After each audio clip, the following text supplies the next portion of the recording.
Oh, YouTube, being from the bedroom here, Guitar Junky. I was having a bad day. If you see my other two videos,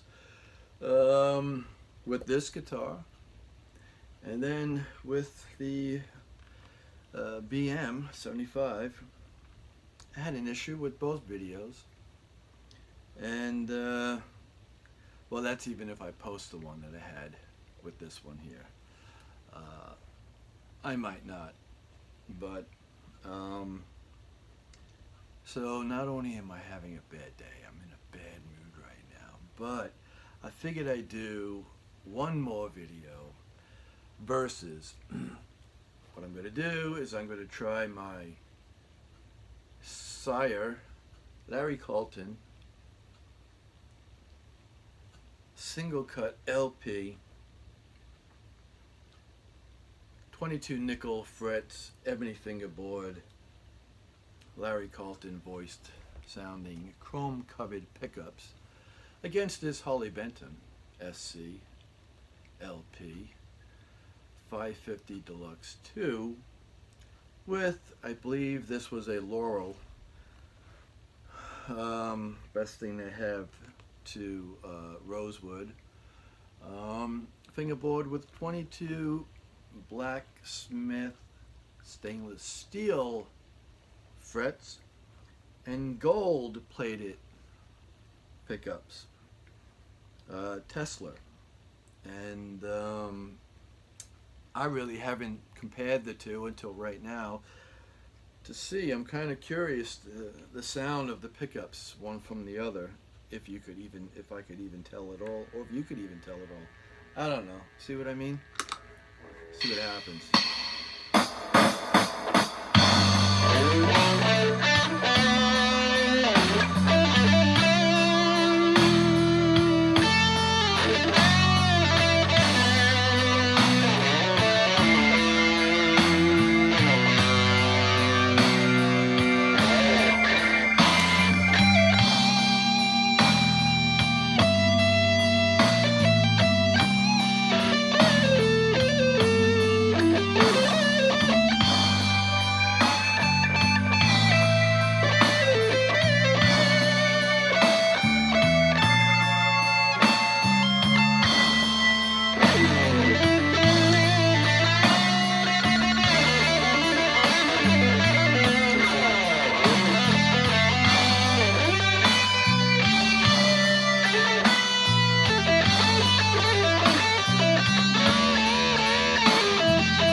Say don't play mad.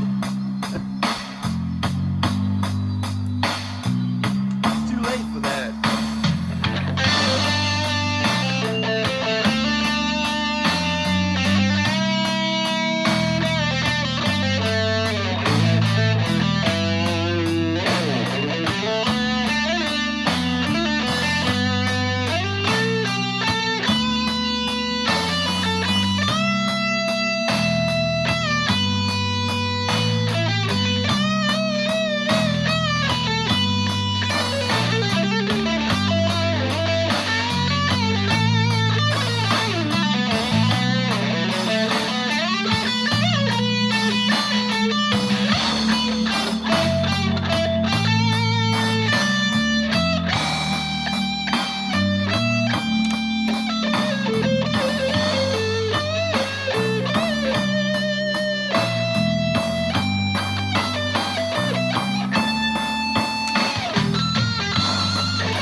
dry drunk. Oh, look at that. I had the pick in the whole time while I was playing. Didn't even notice it. Yeah. So the other video that I had made, I'm not gonna post. I just thought of that now. Yeah. So this one here just sounded like the volume was turned down a little, sounded a little lower than the Harley Benton. You put the pick back in those strings. And when I started playing it right off the bat, the tones were wide open, and I had to bring them back down between 7 and 8, which is what I normally always keep all my tones on every guitar. The only time I go lower than that is when I'm playing a single coil, like a Telly or a Strat. Then I go back and forth. I'm up and down. I'm between 3 and 7. However, differences. Well, you know, this one before I had to, in the middle of a video, I had to spray the switch again. It seems to be a common thing and not a big thing. So if you get a Harley Benton and you're going between the tagos, you know, the bridge and the neck pickup, and the switch goes out on you, just get a can of this stuff, which was suggested to me from Harley Benton. Spray the switch and just go up and down with the volumes on, both of them, until you actually start to hear the pickup kick in. And that's all I needed to do with this one. Comparison, headstocks, little different, little classic here, little almost like a guild, kind of the way it's arched on top there. I gotta do one at a time. I'm still in recovery with my shoulder. Locking tuners on this one here. It's got it almost looks like it's an ebony veneer cap on the headstock for the Sire, Larry Carlton signature. Ebony fingerboard, as I mentioned before. Nickel frets, as I mentioned before. AAA Tiger Maple veneer top. No poker chip around the toggle switch. And the only thing that I've done is I just changed the knobs. I don't have the other ones. I threw them in a bag, but I just like the fatter knobs. I think they look cooler and they're easier for me to get to. This has a satin back to the neck and only to the neck. It's a set neck, and it's you know, got this deep cut here, which is, you know, it looks so cool. Little pointed on the end. It's not rounded. See, you can see it's got like a sharp point to it. And I think these are like 500K nickel size volume and tone pots with the treble bleed in it. Then the Larry Carlton SC 550 Deluxe 2, you got your classic tuners, which pretty much, you know, I mean, I have to admit that between this one, between all three of them that I have, they all stay in tune. I did buy locking vintage tuners to match these in the back, the way the housing is. These were like $19 a pop off of Amazon. Just to change, again with the light, just because I don't like changing strings and winding them. But they stay, you know, it stays in tune.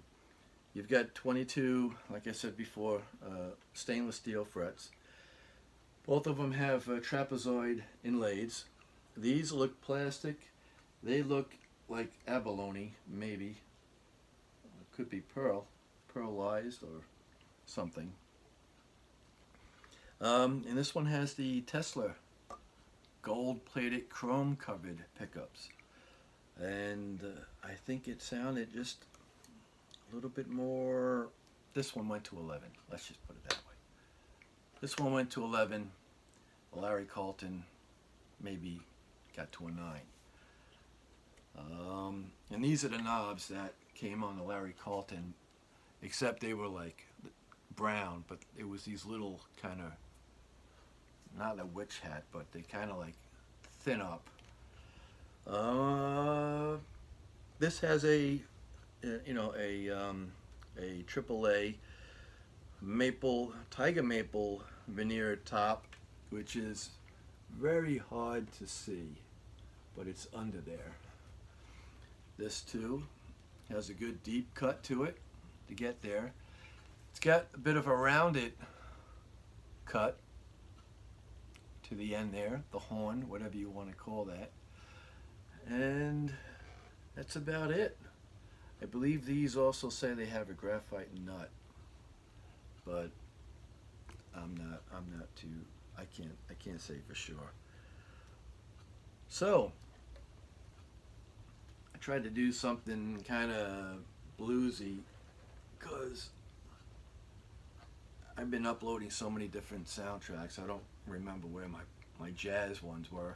I think these are great for jazz, for classic rock, and blues. You know, I see guys like Robin Ford, which I've been studying a lot, playing Les Pauls and SGs and even the Fender signature guitar they had humbuckers in it. So, and he plays clean amazingly well. So that's it. The other thing that I should mention is that the body on the Larry Carlton is ever so slightly thinner than the body on the Harley Benton. And although this is weight relieved, or what I like to call chambered, it is lighter by a few pounds from the Larry Carlton. So that's it. All right, thanks for watching. You have any opinions or questions on the guitars, leave them in the comment. If not, have a good day and a better tomorrow.